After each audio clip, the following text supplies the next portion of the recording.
নমস্কার, আমার স্বপ্নের দেশে চ্যানেলে আপনাদের সবাইকে আবারও স্বাগত। আজও আমি ঠাকুর মা স্বামীজিকে প্রণাম জানিয়ে একটা ভিডিও আপনাদের সাথে শেয়ার করছি। পৃথিবী যখন বলে সব শেষ, তখন প্রভু বলেন আশা হারিও না।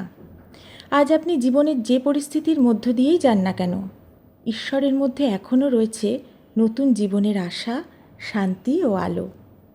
হয়তো আপনার পথ চলা অনেক কঠিন, হয়তো মনের কষ্ট কাউকে বোঝাতে পারেন না, তবুও মনে রাখবেন আপনি একা নন।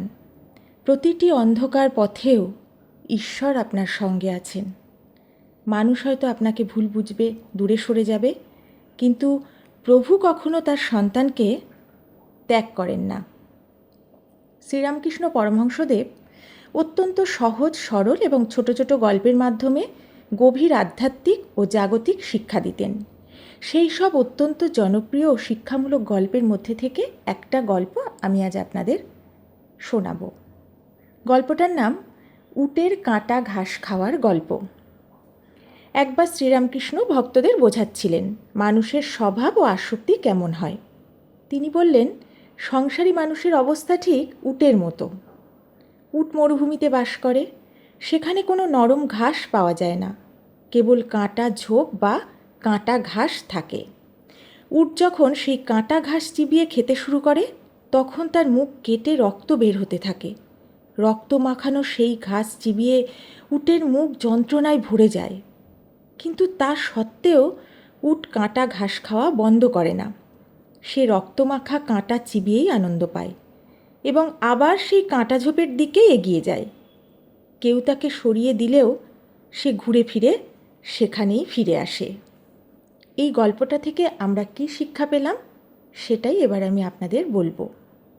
শ্রীরামকৃষ্ণের মতে সাধারণ সংসারী মানুষের অবস্থাও ঠিক এই উটের মতো।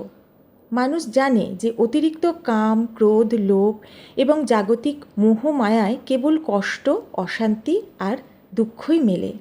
তা সত্ত্বেও মানুষ এই মোহ বা কাঁটা ঘাস ছাড়তে পারে না।